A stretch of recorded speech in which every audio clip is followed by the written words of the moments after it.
In 358 BC, on the Macedonian Greece, storyteller Iolaus of Athens has been captured by pirates, and is trying to buy time by telling them the legend of his uncle Hercules.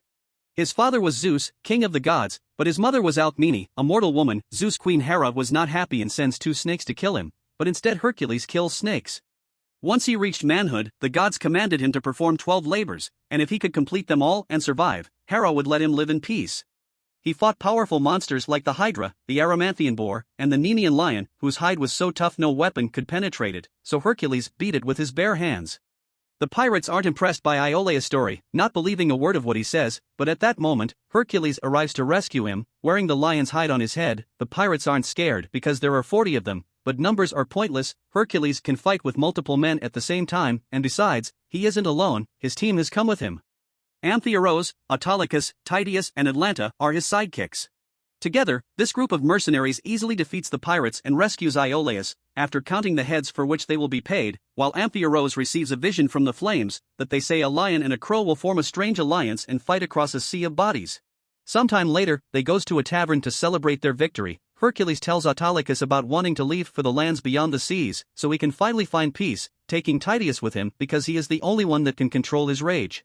Suddenly, the tavern falls silent when a group of soldiers enter the place, and bring with them Princess Erginia of Thrace, who asks Hercules and his team to join her at the palace to hear her father's proposal. Promising a hefty payment in gold, Iolaus notices the guard shields have a raven on them, and since Hercules' symbol is a lion, this would match Amphiaraus' prophecy.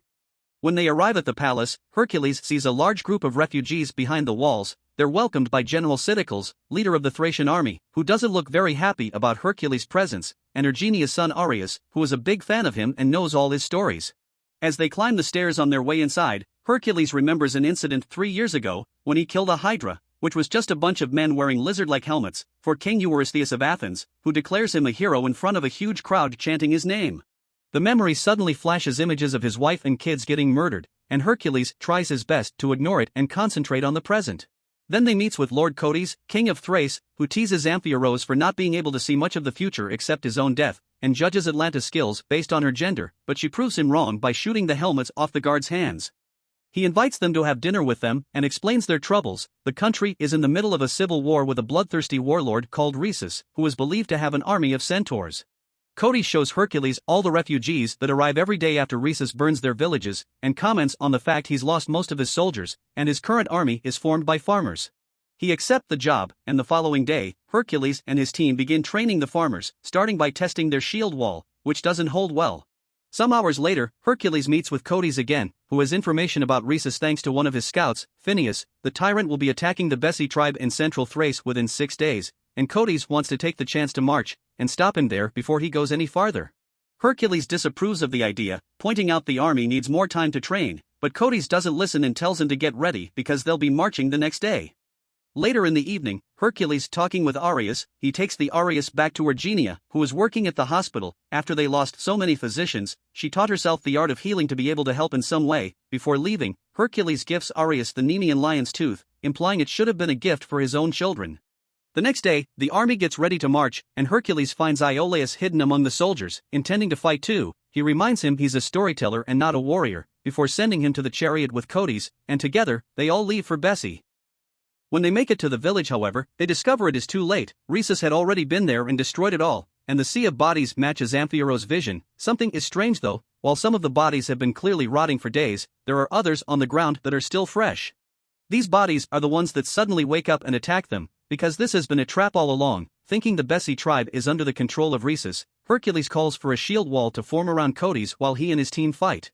The tribe leader wants to challenge him directly, so to create an illusion Iolaus can take advantage of with his storytelling, Hercules smoothly breaks the tip of one of Atalanta's arrows, and when the tribe leader comes closer, he stabs him on the forehead with it, making it seem as if he had killed him with just a punch. The army finds this incredibly inspiring and makes them believe the gods are on their side.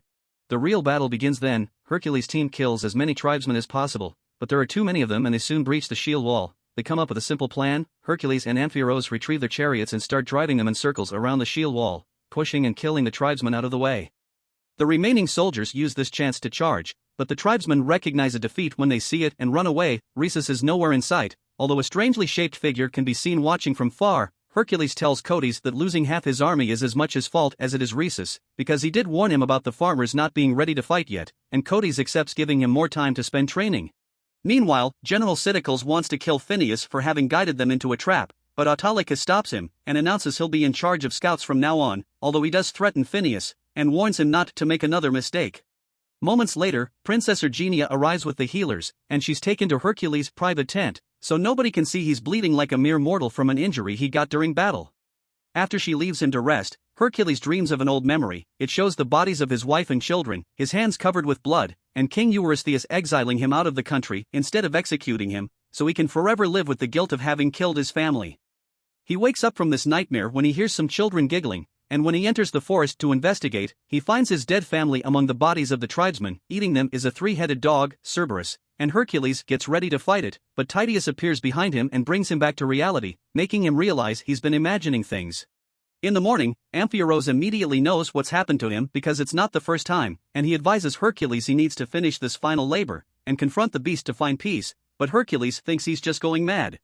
From then on, Hercules and the team put Codys' army under a very strict training routine. They're given armor and weapons and taught the arts of the lance, bow and arrow, sword, hand-to-hand combat, and eventually, they manage to form a shield wall that Tydeus can't break. All the while, Iolaus watches from a hidden spot, training along in secret.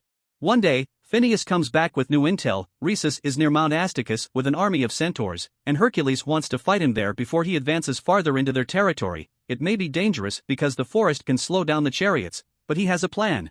Some days later, once the army is ready to fight, they arrive at Mount Asticus yet find no enemy camp. The enemy is there though. Rhesus' army appears on the horizon, and as they come closer, they discover they aren't centaurs, just a group of men on horses creating an optical illusion by staying against the sun. Rhesus comes to talk to Codys with Phineus by his side, who has actually been working for the enemy all along. Codys is asked to surrender, but he refuses, and both sides get ready to engage in battle. Codys' army puts up the shield wall and releases the flanks, but the first ones to attack are actually Atalanta and her archers, who suddenly appear on chariots from the forest, ambushing the enemy when they almost reach their side.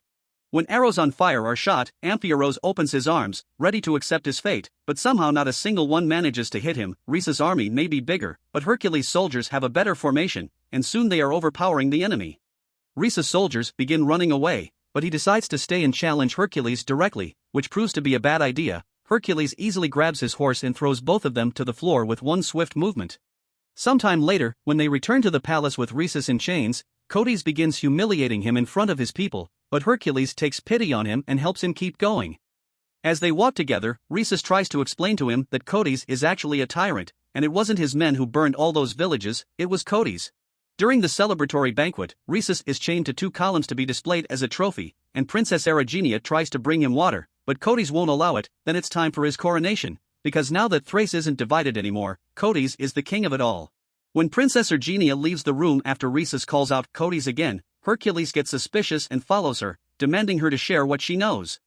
She admits Rhesus is saying the truth. It was Codys who started this war after he poisoned her husband, the actual king, to take his place. However, she didn't play along because she approves of her father's actions. She did it because Codys threatened to kill her child if she tried to rebel.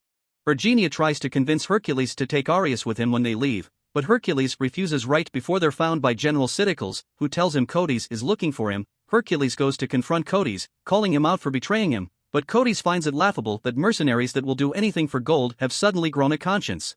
He admits wanting to have his own empire and invites Hercules to lead his army, but since he turns the offer down, he pays him and his team what they agreed on before kicking them out. When they reach their chariots, Hercules gives his money to Autolycus, because he wants to stay and save Thrace. He doesn't expect the team to stay with him, and allows them all to leave with their reward and have a good life, but Atalanta reminds him they don't follow him because they feel they owe him anything, they follow him because they are a family. The whole team decides to stay and fight except for Autolycus, who leaves with all the gold after calling them crazy. Then they easily sneaks back into the palace, but General Asticus is waiting for them and surrounds them with his soldiers. After making them drop their weapons, he also tells Codys that he's heard Erginia conspiring with Hercules to take Arius away from him. Codys takes the kid from Erginia as she is captured by the soldiers, and Arius tries to go to Hercules for help, secretly giving him back the lion's tooth before Codys drags him back by the hair. Hercules is knocked unconscious while trying to save the child, and he wakes a few hours later, chained to a wall and seeing Cerberus in front of him. As his vision slowly clears, he realizes it's actually 3 wolves, and they look familiar to him. They belong to King Eurystheus, who is now entering the area together with Hercules, because they've been working together all this time to rule the entirety of Greece together. After seeing all his friends locked in cages around him, Hercules slowly recovers his memory. Cerberus has always been an illusion of his mind. What he saw that night 3 years ago were the wolves, who attacked his family after Eurystheus put a sedative in his drink, so he couldn't do anything. Eurystheus admits this is true, and he did it because he hadn't liked the way his people had called out Hercules' name louder than his as if he was some sort of god. This could be a threat to his power, and he had to be eliminated. A man with ambition can be bought, but someone like Hercules, who wants nothing, is too dangerous.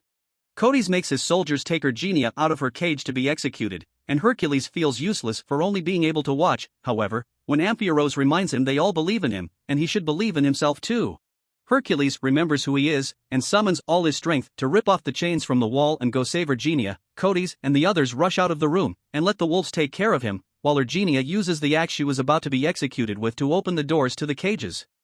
The wolves give Hercules quite a fight, biting him and wounding him on various parts of his body, but one by one, Hercules manages to overpower them and throw them away, stabbing the last one with the lion's tooth. His final labor is finally complete. Erginia frees everyone and they grab some weapons the soldiers left behind, while Hercules shows his strength again by lifting a metal door that allows them to escape the dungeon. As they make their way upstairs, soldiers keep trying to stop them, but they have no issues fighting back and making their way through. When an arrow on fire is thrown at them, Amphiaraus once again thinks his time has come and opens his arms to receive his fate, but Hercules grabs it and kills a soldier with it, saving his old friend. Hercules goes after Eurystheus, who starts making a bunch of excuses for what happened to Hercules' family, like saying he had been controlled by Hercules. He also tries to order him around as a king, and even offers him money, but Hercules doesn't care about any of that. He grabs Eurystheus by his neck, throws him on the throne, and stabs him with his own dagger, finally getting revenge for his family. Now he can move on and find peace after all this is over. His thoughts are suddenly interrupted by a whip around his neck. It's Asticus, who throws Hercules on the floor, and gets ready to kill him only for him to end up stabbed instead when Iolaus catches by surprise from behind. They rescue Rhesus, and together they leave the palace, freezing as soon as they see Hercules waiting for them with his army. Arius is being held by a soldier as a hostage, and Hercules threatens to kill him if Hercules doesn't surrender. All of a sudden, the soldier falls dead because of a knife thrown at him. It's Autolycus, who has come back to help. Now free, Arius runs towards his mother as another battle begins, and Titius jumps in to protect him from the incoming arrows. Arius safely joins them, and Titius manages to kill most of the archers, but also is hit with a bunch of arrows in return. While the others knock over the braziers to create a wall of fire between them and Hercules' army, Hercules picks up Titius and watches him die after he says the only word he's ever spoken in his life is Hercules' name. Hercules' army starts charging after most of the flames have died down, and Hercules sees only one way to stop him. Using his extraordinary strength once again, he pushes a giant statue of Hera off its base, which breaks into hundreds of pieces that proceed to crush many soldiers including Hercules. With their king dead, one by one the soldiers begin kneeling for Hercules and chanting his name, accepting him as their new leader. Subscribe for more videos like this, turn on notifications, and leave a like to help the channel out. Thank you for watching.